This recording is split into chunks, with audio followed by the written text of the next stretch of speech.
Muito boa noite a todos e a todas que vão agora assistir esta live, mais uma live da nossa quarentena aqui do FutClass, Academia do Futebol. E hoje também, mais uma vez, um convidado muito especial para que possamos discutir, tudo que gira em torno também do doping, do antidoping no futebol, nos esportes olímpicos, e efetivamente a gente vai trazer aqui para vocês todas essas informações. Hoje nós vamos receber o Dr. Fernando Solera, que é da Comissão Médica de Combate à Dopagem da CBF. O pessoal está chegando aí agora. Grande Selma. Perdão. Grande Selma, presente aí conosco, sempre presente. Obrigado, Selma, pela sua audiência. Estamos só esperando aqui o nosso convidado para que nós possamos dar início. Amém, Selma, amém. Para que possamos dar início, então.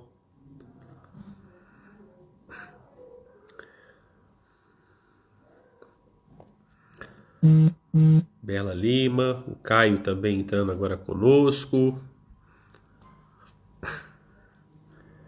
Doping, exatamente, vamos tratar de doping. Vamos falar um pouco também daquela polêmica, das atletas, dos atletas transgêneros, que também é uma importante informação.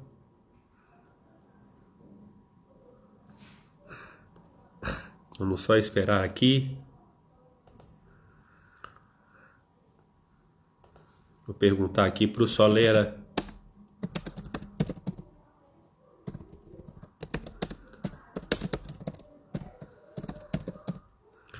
Daqui a pouquinho, começando então.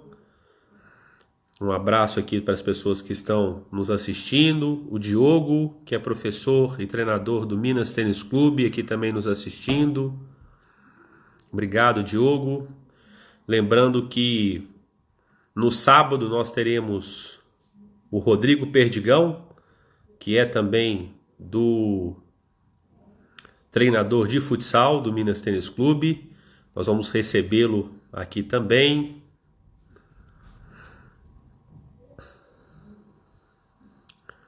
Só alguns instantes para a gente poder dar início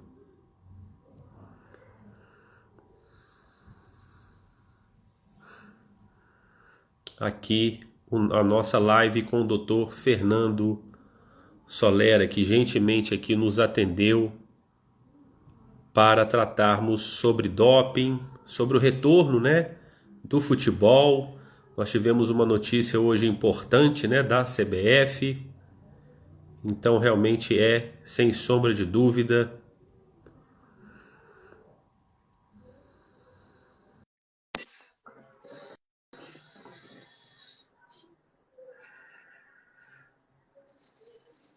vamos aguardar mais um minutinho para a nossa conexão acontecer.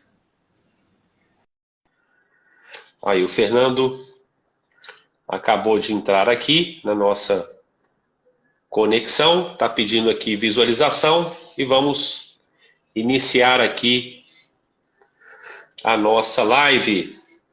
Léo Barbosa está conosco também, Guilherme Fagundes, a turma toda do FutClass. Professor, boa noite, professor. Boa noite, gente. Como é que vocês estão? Tudo bem? Tudo bem? Tá me vendo e ouvindo bem, professor? Muito bem. Espero que vocês também estejam me vendo e me ouvindo perfeitamente.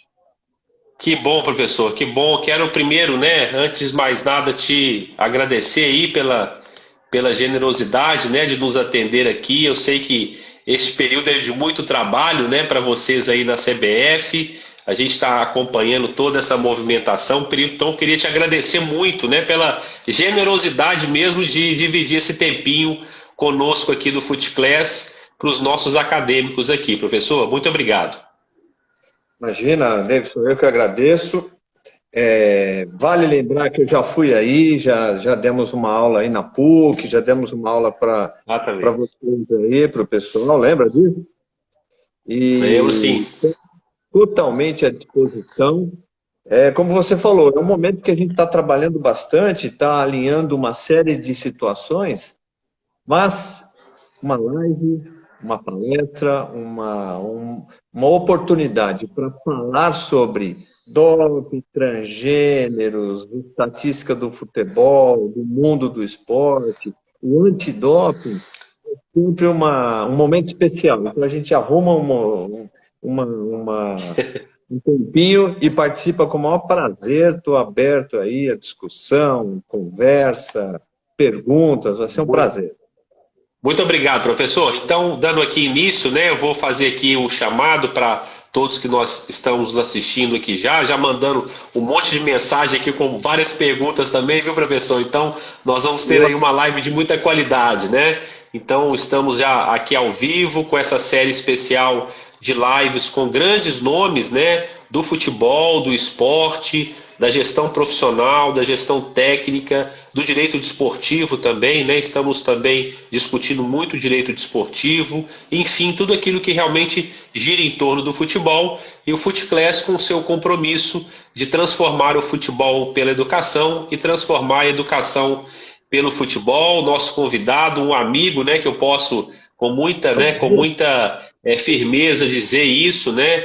Um amigo generoso que já nos atendeu no passado e prontamente nos atendeu novamente aqui, é o Dr. Fernando Soleira, que é coordenador da Comissão Médica e de Combate à Dopagem da Confederação Brasileira de Futebol. Fera, fera, fera demais. Nós vamos ter aqui hoje, pessoal, uma verdadeira aula, né, sobre o doping, o antidoping, tudo aquilo que gira realmente em torno do futebol. Professor, a gente não pode deixar de destacar, até porque foi notícia hoje, né, na grande mídia, a autorização agora da CBF, né, que os clubes retornem os seus treinamentos já no mês de maio, né, para que a gente possa fazer o que a gente gosta, que é assistir o futebol, né? A gente está brincando aqui que a vida está muito chata sem o futebol, né? Então, a CBF agora, obviamente, seguindo todos os protocolos médicos, sanitários, né? Agora noticiou a possibilidade de retorno dos treinamentos já agora no mês de maio. Eu queria que o senhor comentasse um pouquinho para a gente sobre essa notícia também. Sim, com todo prazer. Olha só. Pode-se entender que muitas vezes o que se noticia não é uma verdade absoluta. O professor Jorge Roberto Pagura, é o presidente da Comissão Médica de Combate à Dopagem da CBF, montou um grupo de médicos. Eu faço parte desse grupo de médicos, e esse grupo de médicos vem trabalhando nesse assunto. Em nenhum momento a CBF tem a capacidade de proibir qualquer clube de treinar, proibir qualquer campeonato de acontecer. Não, ela tem uma ampla autonomia nos seus campeonatos. Então, o que o presidente Rogério Caboclo fez com muita sabedoria foi suspender as atividades dos campeonatos da CBF por tempo indeterminado. Mas esse tempo indeterminado ele está atrelado diretamente aos órgãos governamentais. Ministério da Saúde, Secretaria de Saúde Municipal e Secretaria de Saúde Estadual de cada local. Quando a gente vai fazer um torneio, se esse torneio é jogado aí em Minas Gerais, depende das autoridades locais autorizar. Então, o Pagura e eu e o grupo de médicos, essa semana, trabalhamos muito. O Pagura trabalhou no fim de semana até a madrugada. Em alguns momentos a gente se falou na madrugada de sábado, na madrugada do domingo, porque ele estava estudando quais são as possibilidades. E aí foi desenvolvido um protocolo para todas as equipes. Isso sim, as equipes que vão participar dos torneios da CBF, diga-se, se esses torneios acontecerem, serão todos muito bem monitorados. Foi criado, sem dúvida nenhuma, o maior programa de retorno à prática do futebol. Agora, se isso vai ser possível ou não, ninguém sabe. Em nenhum momento foi cogitado, foi falado data, prazo, tempo. Essa doença, para que as pessoas entendam, ela se encontra hoje no Brasil na 18ª semana. Então, nós estamos na semana 18 do Covid. A experiência que a gente tem da Europa e dos Estados Unidos é que o pico de casos aconteceu na semana 22 a 25. Então, nós temos hoje e ontem muitos casos tivemos, mas não chegamos ainda no topo. Então, há de se entender que nós estamos ainda no começo dessa subida de casos positivos, de mortes, infelizmente, mas nós estamos ainda no começo. Pode demorar realmente 3 semanas, 2 semanas, 4 semanas, isso ninguém sabe. É uma situação dinâmica. Inclusive, o programa que o Pagura fez, a todo momento está escrito, é um programa dinâmico. Pode mudar dependendo do patamar de novas curvas, esse tipo de coisa. Então, senhores que estão nos assistindo, não existe definitivamente nenhuma autorização ou nenhuma proibição da CBF. O que existe nesse momento é um estudo. Essa semana nós conversamos com pelo menos 135 médicos de clubes de todas as séries. Ontem foi uma conversa com médicos de federações. Agora, essa conversa não é para autorizar, para liberar, para propor, não. É uma conversa técnica científica, para a gente conhecer um pouco mais dessa doença.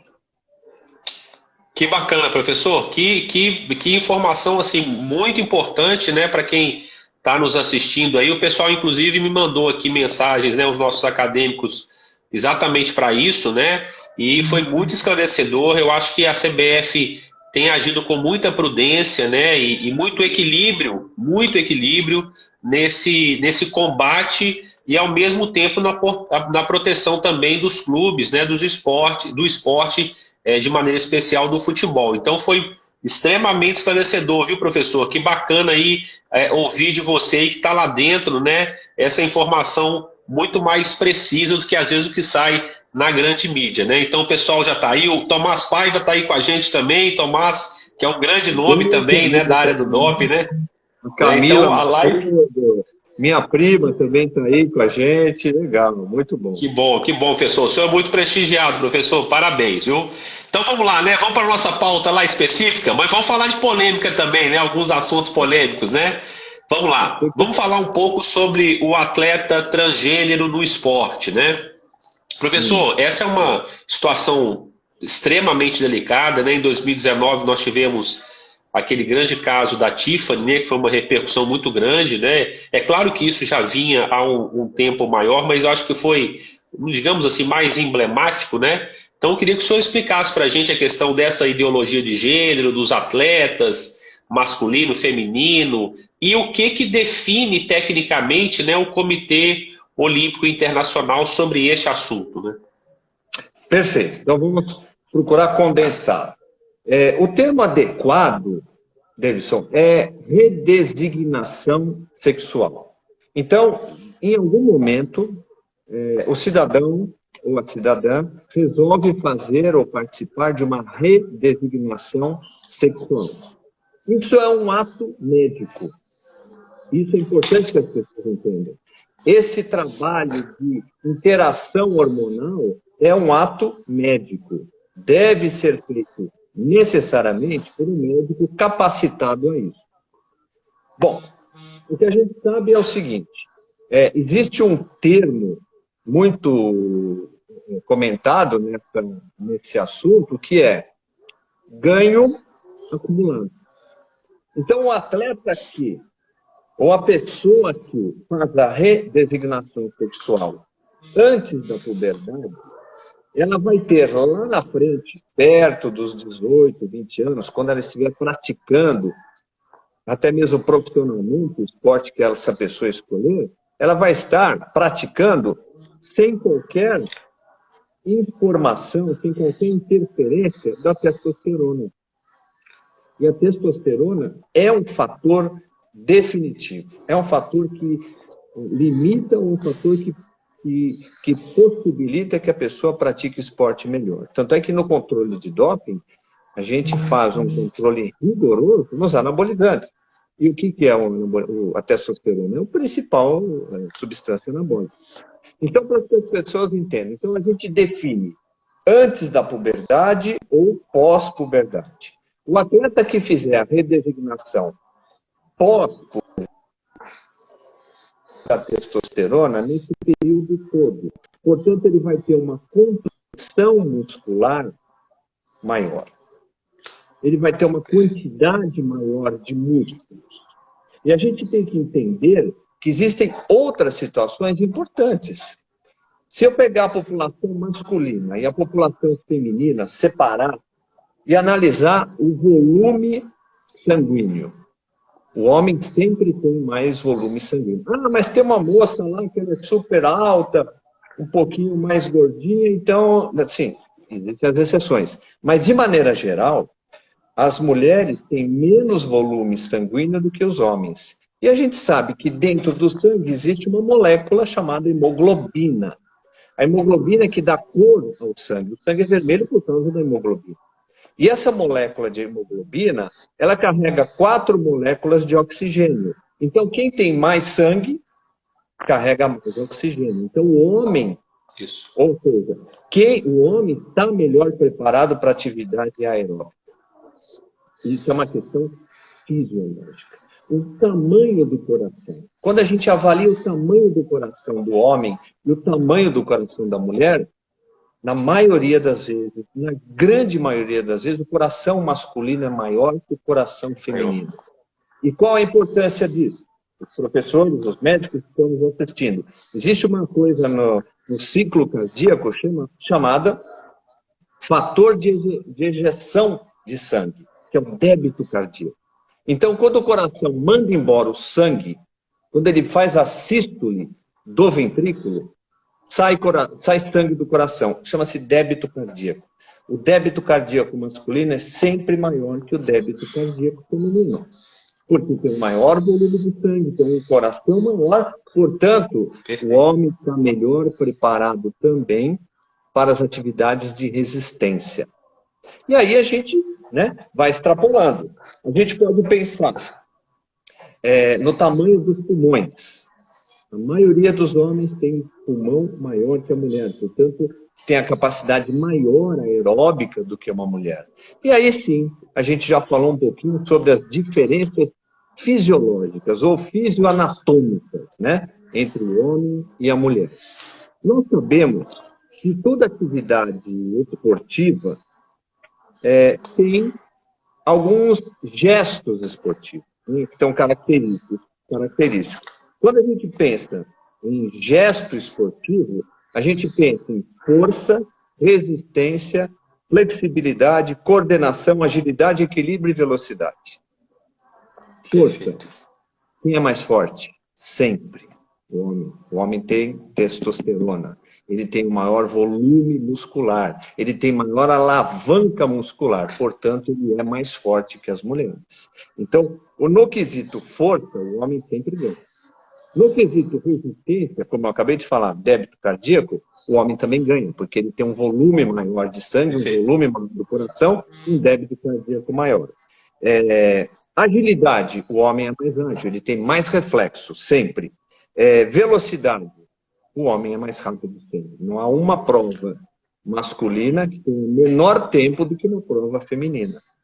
Então, de 7 gestos esportivos, 4 depende da testosterona. Isso tudo que quando eu começo as palestras, eu começo por aí, Porque há, sim, uma outra grande situação. Mas, então, significa que o atleta transgênero não pode participar inequivocamente nunca numa competição. Não, não é bem isso. Ninguém falou isso até hoje. Até mesmo o próprio COI, o Comitê Olímpico Internacional, colocou regras para isso. E são 4 regrinhas muito simples. A primeira delas, o atleta tem que declarar ser do sexo feminino, estamos falando de um atleta transgênero feminino, reconhecidamente em cartório, ou seja, um registro civil do cartório. Então, ele tem que fazer isso por 4 anos. Então, durante 4 anos, ele não pode voltar atrás. Ah, agora me arrependi, quero voltar atrás. Não pode. Então, a primeira coisa, ele tem que ir no cartório e fazer o registro dele com a nova identidade. Bom, 2, ele tem que ter níveis de testosterona abaixo de 10 nanomol. Por quê? 8, 5, 7 nanomol é mais ou menos a quantidade de testosterona que tem uma mulher. Então, ele tem que ter uma média, deram 10 nanomol, para que ele possa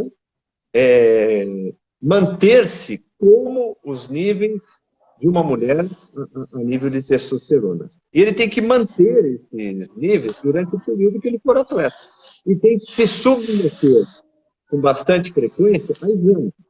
Então, toda vez que uma organização antidoping mandar uma equipe antidoping na casa dele, ele tem que fornecer material para provar que ele está mantendo esses níveis de testosterona.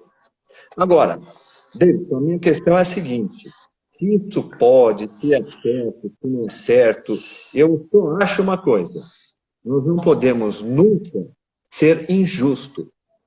E quando eu falo para uma plateia feminina, elas falam, mas é uma injustiça com nós, jogadoras. Sempre um soco de um atleta transgênero vai ser mais forte do que um soco meu. Sempre uma raquetada, sempre uma bolada, sempre um chute.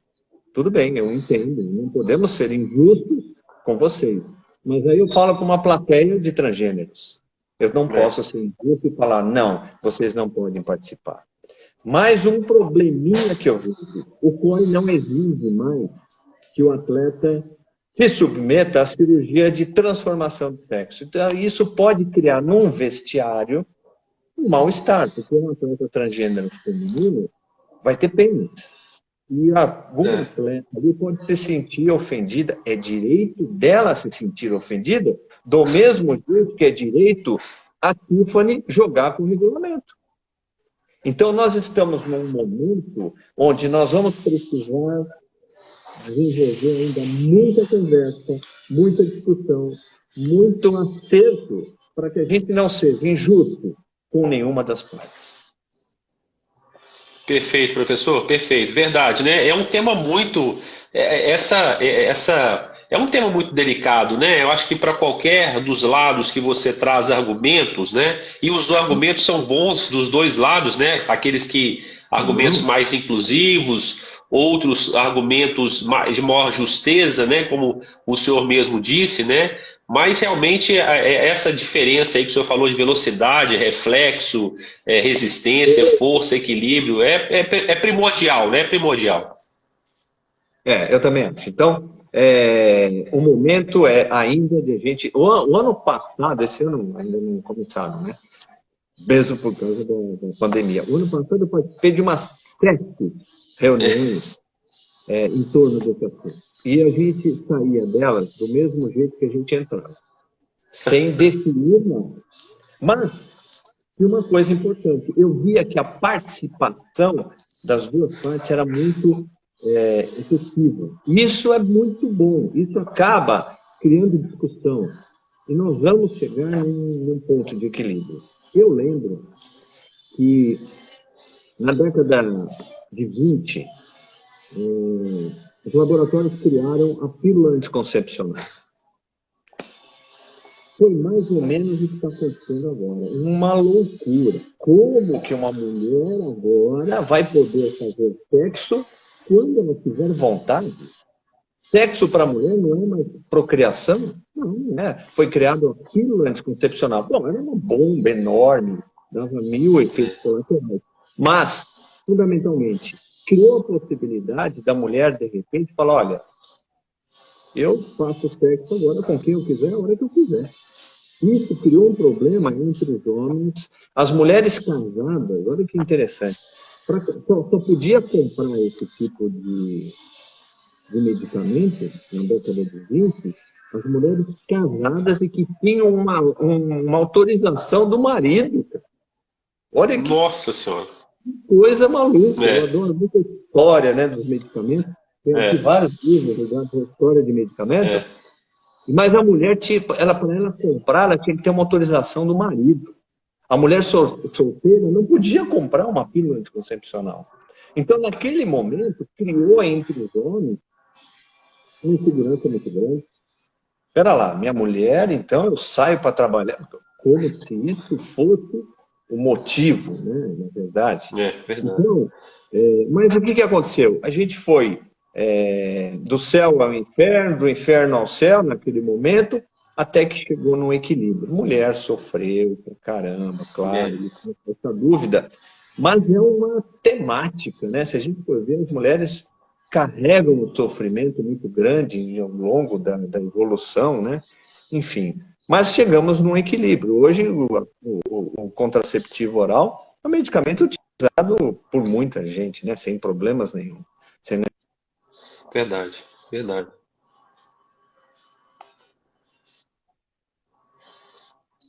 A gente vai dar risada hoje, como a gente hoje acha curioso. Nossa, na década de 20 era um problema. Verdade. Pessoal, o senhor trouxe uma questão aí da questão da puberdade, né? Que eu fiquei intrigado com essa questão também, né? Quer dizer que isso influencia bastante nessa transformação antes e depois da puberdade. Isso, digamos assim, é definitivo ou é decisivo para se saber qual é o ganho de performance também? Absolutamente decisivo. Por quê? Se o atleta ou a pessoa faz a designação sexual antes da puberdade, ela não vai ter a ação da testosterona. Então, ela fez antes e não vai ter nenhum problema com a testosterona. Ela não vai ter testosterona. Ela faz lá aos 11, 12 anos de idade.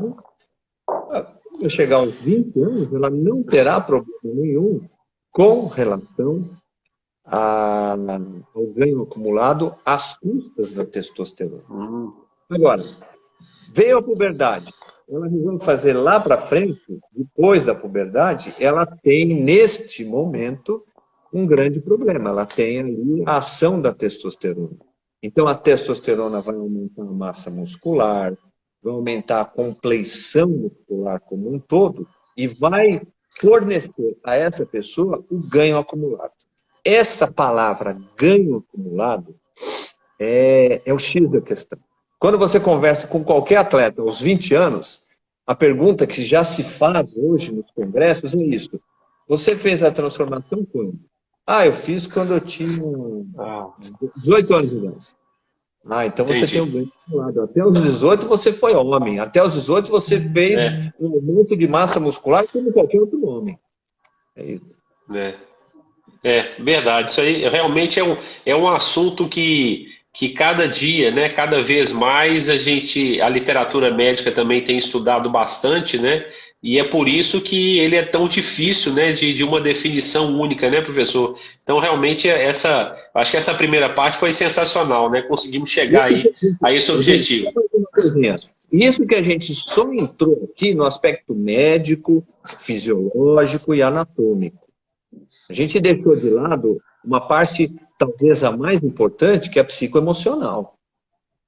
Essa parte psicoemocional,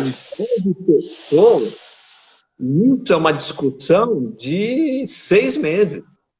A gente começava hoje e parava lá em novembro, entendeu? Então, esse aspecto psicoemocional, eu acho que cabe sim a gente juntar um grupo de médicos, um grupo de atletas e psicólogos para que a gente possa, sem ter tempo, olha, precisamos mais uma hora só, não, para a gente conversar, discutir, porque aí a gente vai mergulhar no íntimo de cada uma dessas pessoas. Verdade, professor. O nosso amigo e também conhecido, né, professor Caio Medawar, que é um convidado nosso depois aqui do Footclass também, está perguntando aqui na live, né, professor, quanto que o Brasil terá dinheiro e estrutura para testar o GH? Bom, estrutura. Engraçado, né? Um grande amigo te colocar numa sinuca de bico, né? É, é por isso, eu sabia disso, eu sabia. Olha só, GH, o desafio do GH não é o financeiro. É um exame como todos os outros que a gente faz. Faz parte de um perfil, não é aquele perfil básico. E quando a gente fala perfil básico, todo mundo fala, nossa, que carro básico. Esse é aquele que não tinha, acho que nem cadeira para sentar, nem banco para sentar, né? O carro básico. Mas o perfil básico é aquele que é exigido pela UADA, por exemplo, a prática do futebol, prática do ciclismo, prática do atletismo, prática da ginástica. Então, tem um perfil básico. E aí tem algumas outras análises que a gente faz, que são, por exemplo, EPO, GH. O problema do GH é que a janela de detecção é curta. Então, eu tenho que conseguir fazer um exame de sangue naquele atleta, na matriz sangue naquele atleta, com algumas horas depois que ele usou. E aí eu tenho que adivinhar qual o momento. É muito difícil. Então, eu sei que muitos que usam o GH podem estar nos assistindo, depois essa live fica gravada, enfim, eu aviso vocês. A CBF está desenvolvendo um protocolo junto com a BCD, porque para que as pessoas entendam, a Autoridade Brasileira de Controle de Dopagem é autoridade de teste. A CBF é apenas autoridade de coleta. Quando eu digo apenas, não é menos. Apenas porque, assim, uma coisa é uma coisa, outra coisa é outra coisa. A BCD é a interlocutora da UADA aqui no Brasil. Então, nós estamos trabalhando conjuntamente com a BCD uma série de atividades educacional, coleta, inteligência, tem uma série de atividades que a gente trabalha junto. Nos tribunais, com o Paulo Schmidt, com o Caio, doutor Caio, que é o subprocurador-geral lá do Tribunal Antidopagem, a gente trabalha harmonicamente. E a nossa questão é que até essa pandemia pegou todo mundo, eu garantia a vocês, junto com o Laboratório Brasileiro, que é o professor Henrique, um baita professor nessa área, estamos desenvolvendo eu não vou dizer protocolo, não vou dizer uma ação, onde a gente vai já começar a pegar quem usa GH. E a gente já tem informações de inteligência. Em todo o Brasil, a gente já sabe aonde tem o cheiro do GH. Nós vamos chegar. Que bom, professor. Que notícia espetacular, viu? Por isso que eu chamei o professor Fernando Solera, porque a informação é de qualidade demais, né? Pessoal, vamos passar para o segundo tópico, né? Do doping no esporte, né? Falar um pouco sobre estatística mundial dos esportes, as principais substâncias, né, mais utilizadas, e aí também falar um pouco da estatística no futebol brasileiro, né? Sim, acho legal. Olha só, para quem já assistiu palestras por aí, sabe que eu gosto de conceituar as coisas. Aquela mania de professor, né? A gente é meio... É verdade. Então, eu acho que para falar sobre estatística de doping, nada mais adequado se a gente começar a falar, assim, definição de doping. O que é doping, afinal de contas? Doping, antidoping, antidopagem. Então, primeira coisa, todos nós que atuamos nesta área de controle antidopagem tem que se acostumar a usar o termo doping e não dopagem.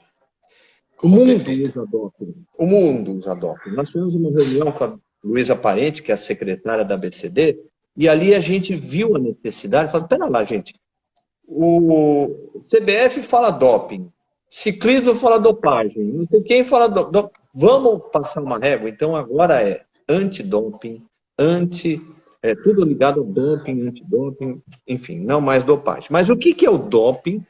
A UADA, ela definiu. E ela considera doping qualquer violação à regra antidopagem. Espera lá, qualquer violação à regra antidopagem. Então, isso leva a gente a entender que tem mais do que uma. Exatamente. Hoje, tem 10 violações à regra antidopagem.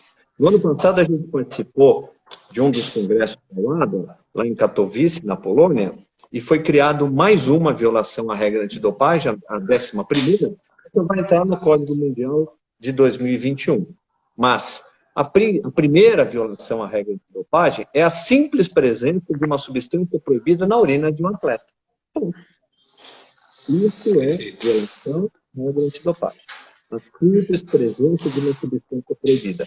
Então, pera lá, quer dizer que é doping positivo a presença de uma substância proibida na urina de um atleta? Não.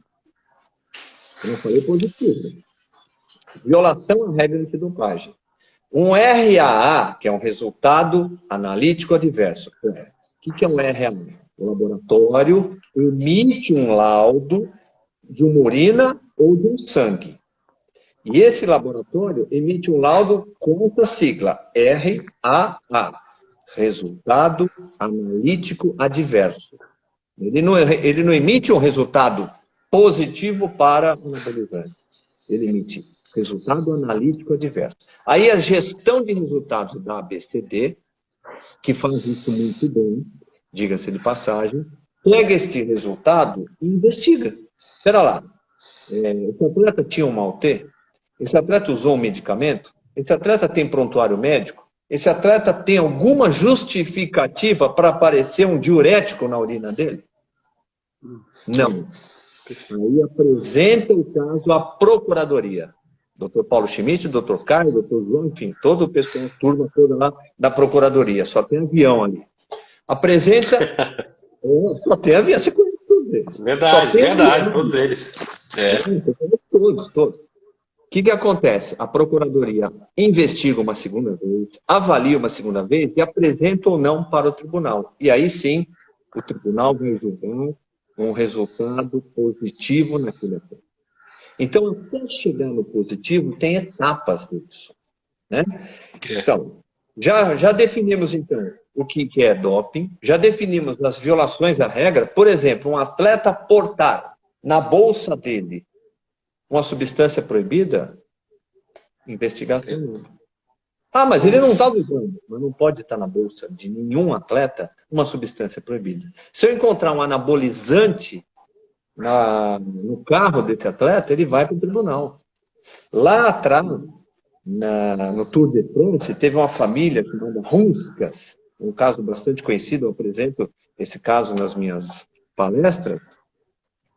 A esposa desse atleta, ela era comerciante, ela vendia anabolizante. E ela estacionou o carro num lugar mal colocado numa determinada etapa do Tour de France, e a polícia mandou ela tirar o carro, ela acabou enfrentando a polícia, acabou querendo aparecer um pouco mais do que deveria. A polícia abriu o carro dela, tinha uma infinidade de anabolizantes. O marido dela foi julgado, entrou no julgamento porque era esposa dela. Mas na urina dele não tinha, no sangue dele não tinha, no cabelo dele não tinha. Mas no carro dela e do marido, que eles foram para a competição. Né? Teve uma outra situação ainda, o caso Festina, mais atrás ainda, o caso Festina é uma equipe de ciclismo que foi banida do esporte por muito tempo, porque técnico, médico, atleta, massagista, todos eles tinham uma infinidade de substâncias proibidas. Então, portar uma substância proibida já dispara uma investigação. Bom, falamos então das violações à regra antidopagem, associação proibida, aquela coisa toda, né? Vender ou comprar anabolizante. E agora a gente vai falar um pouquinho sobre a lista de substâncias e métodos proibidos. Já chego na estatística, me desculpa. Tá bom, perfeito. Eu só tô aqui mediando tô mediando. A lista de substâncias e métodos proibidos, ela é curiosa. Quando você apresenta numa palestra, você vê aquela cara, o rosto de decepção por parte das pessoas. Porque eles esperavam ali uma lista com nome, né? tal, tal, tal. Não, não é nomes. A lista de substâncias e métodos proibidos da UADA, ela contém grupos farmacológicos. S0. Pô, tem um grupo chamado S0? Pode aparecer alguma substância. De repente, a gente enquadra como S0. No ano que vem ele entra para a lista. S1, agentes anabolizantes, e assim por diante, até chegar no final da lista. Essa lista de substâncias é importante porque, dependendo do grupo farmacológico que apareceu a substância na urina do atleta, vou repetir, dependendo do grupo farmacológico que apareceu a substância na urina do atleta, é a dosificação da pena que esse atleta vai tomar.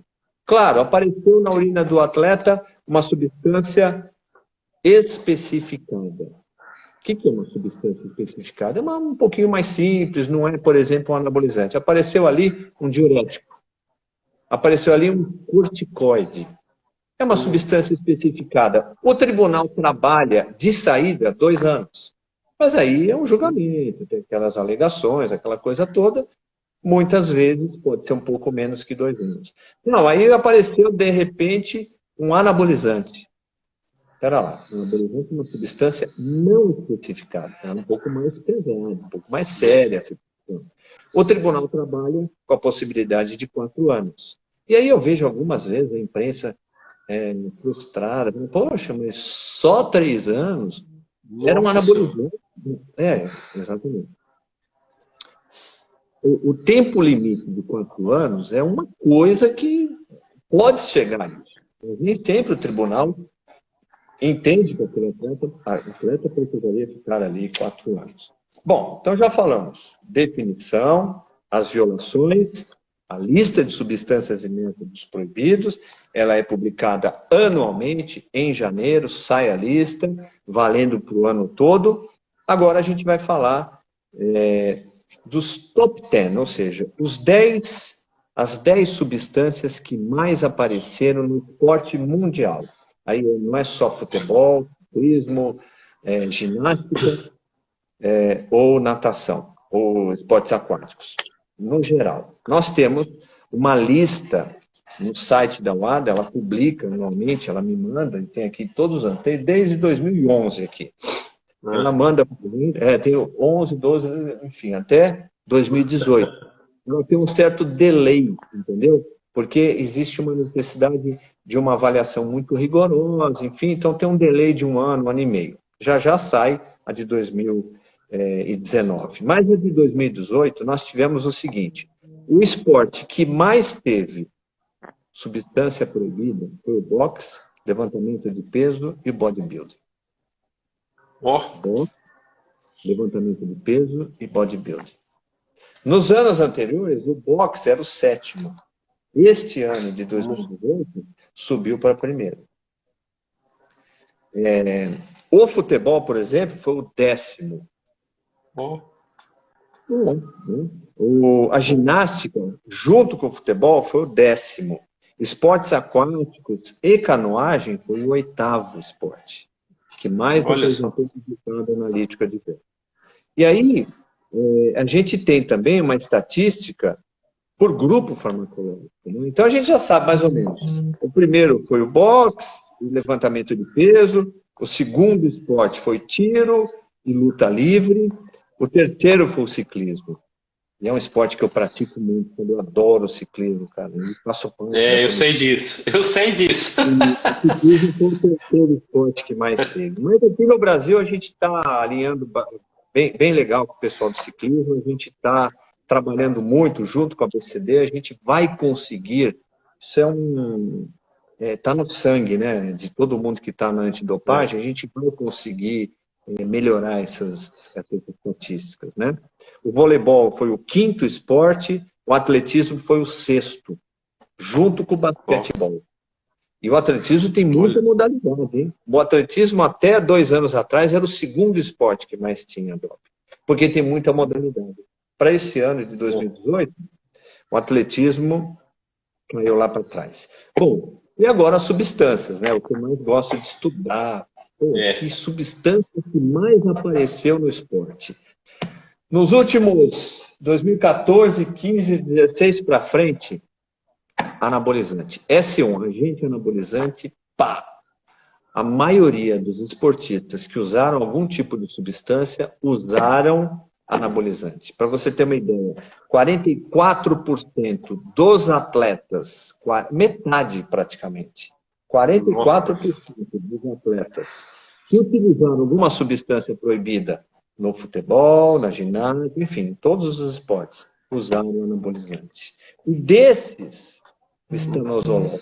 Então, quem está nos vendo aí, que pratica bastante academia, conhece bastante o meio esportivo, sabe o que eu estou falando? Estano, né, amigão? A gente conhece intimamente por estano, né?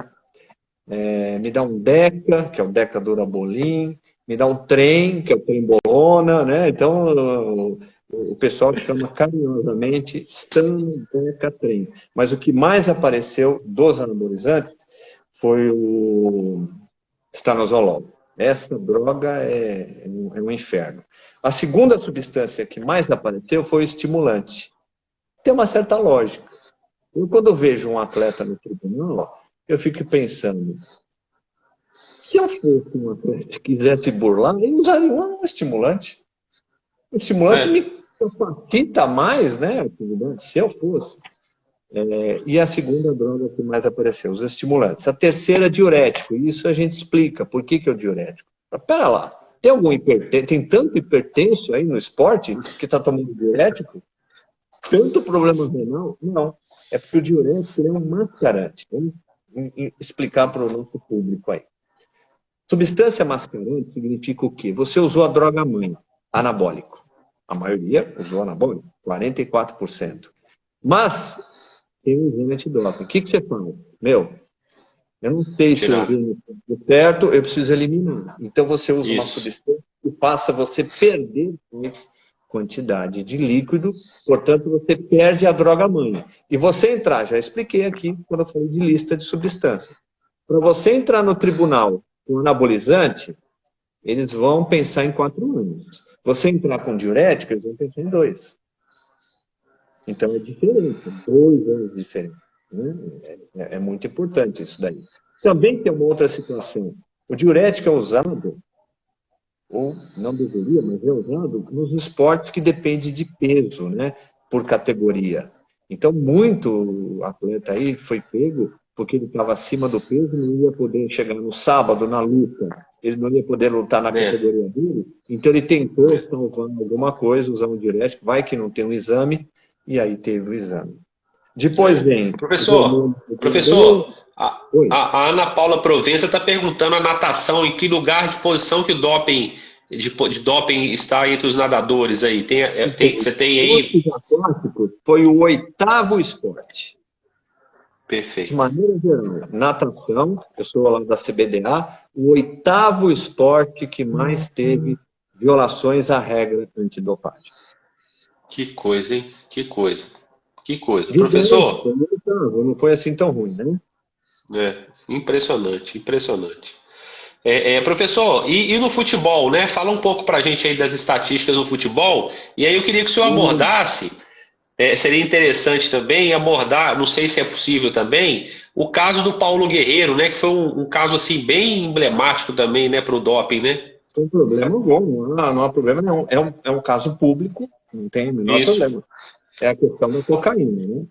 Vamos lá, olha só. O futebol tem uma estatística bastante interessante. Nós fizemos lá na CBF um estudo, Maria José, minha secretária, que é espetacular, está lá na CBF há muitos anos também, me ajudou muito nesse estudo, né, com a autorização do Pagura, evidentemente. Fizemos um estudo nos últimos 30 anos.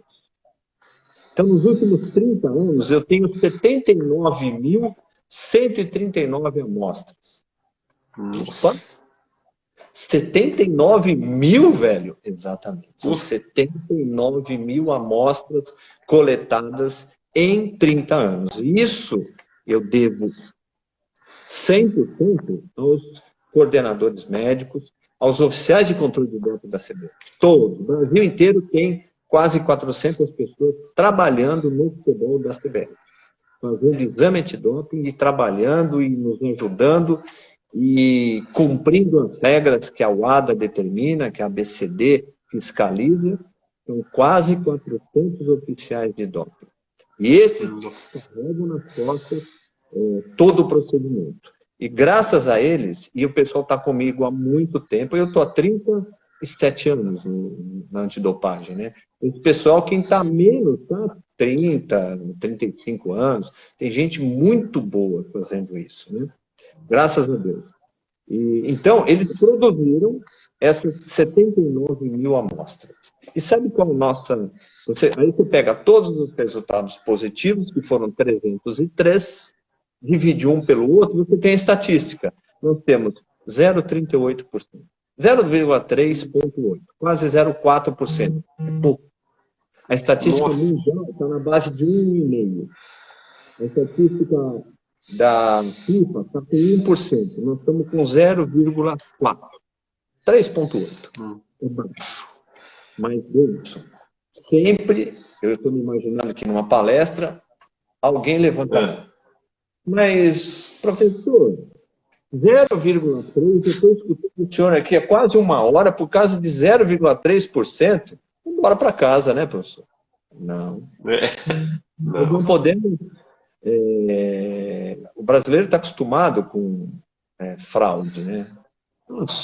Nem 1% de fraude. Nós não podemos ter nem 1%, nada, não, nem 0,1%. Então, a busca incessante do presidente Rogério Caboclo é 0%. A busca incessante do presidente da Confederação Brasileira de Ginástica é 0%. A busca de qualquer, do pessoal do ciclismo, é 0%. Vasconcelos busca o 0%. Então, a gente deve chegar nesse número uma hora ou outra. Muitos amigos acham, isso é ilusório. Não, a gente tem que traçar meta. E aí a gente parte para uma coisa bastante interessante. Eu deixei até separado aqui. Ó. Educação, né? Mas é educação. Perfeito. Educação.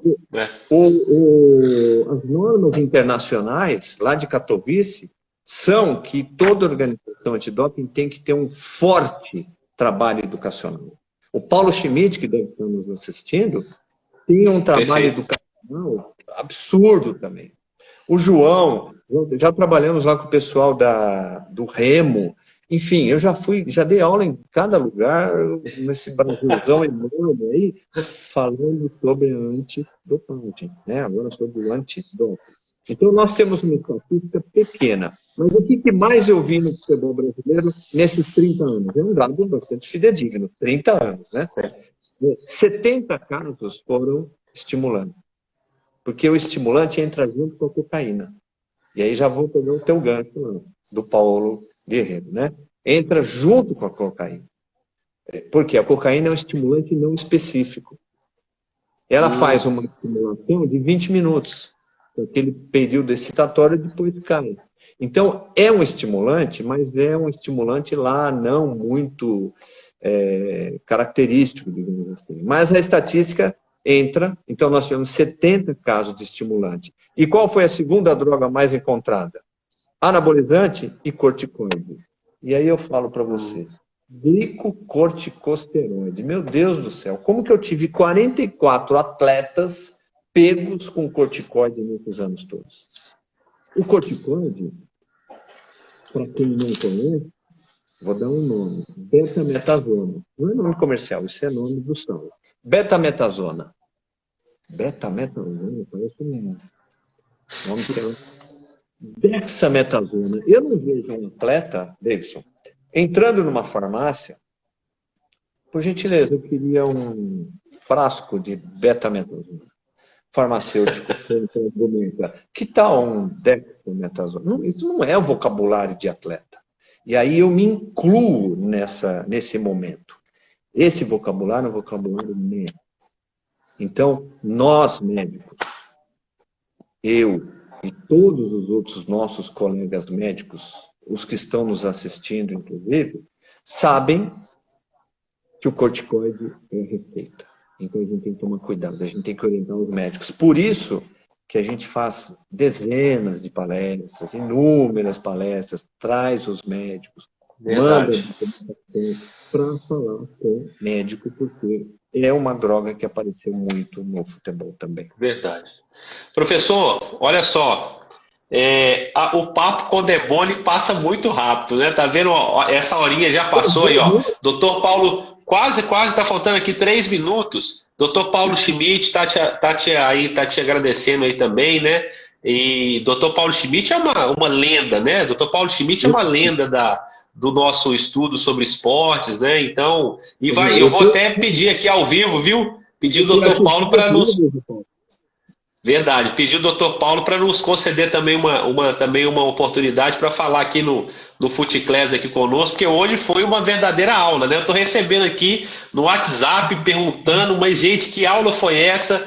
Pessoal, eu queria te agradecer muito mesmo, né? Como disse, a sua generosidade, sei muito que você está muito ocupado aí, então por isso que isso me deu ainda mais, né? Mais fôlego aí para poder te agradecer realmente, porque para nós aqui do FuteClass foi uma verdadeira aula. Queria que o senhor desse aí uma palavrinha também para os nossos acadêmicos aqui do FuteClass, né? Faltando aqui uns 2 minutinhos ainda, e dizer que o senhor está abraçado aqui pelo FuteClass, né? Vai ser o nosso padrinho médico do FuteClass, Academia do Futebol. Espero que o senhor tenha gostado mesmo. Olha só, gente, o que eu consigo colocar para vocês é assim, é uma paixão. Todo mundo que está aí, essas pessoas que estão com a gente, são apaixonadas pelo esporte limpo, né? Então, eu consigo montar grupos e vocês, quando voltar ao futebol, quando voltar ao ciclismo, quando voltar à ginástica, quando voltar à natação, eu consigo que a gente monte grupos pequenos, evidentemente, e essas pessoas podem acompanhar um controle antidoping no local. Isso é muito interessante, a gente já fez várias vezes, é educacional, né? Isso é muito bacana. Nós podemos marcar antes uma aula, uma palestra, aí, alguma coisa no currículo deles, para que a gente possa estar trabalhando esses conceitos e outros também com eles, né?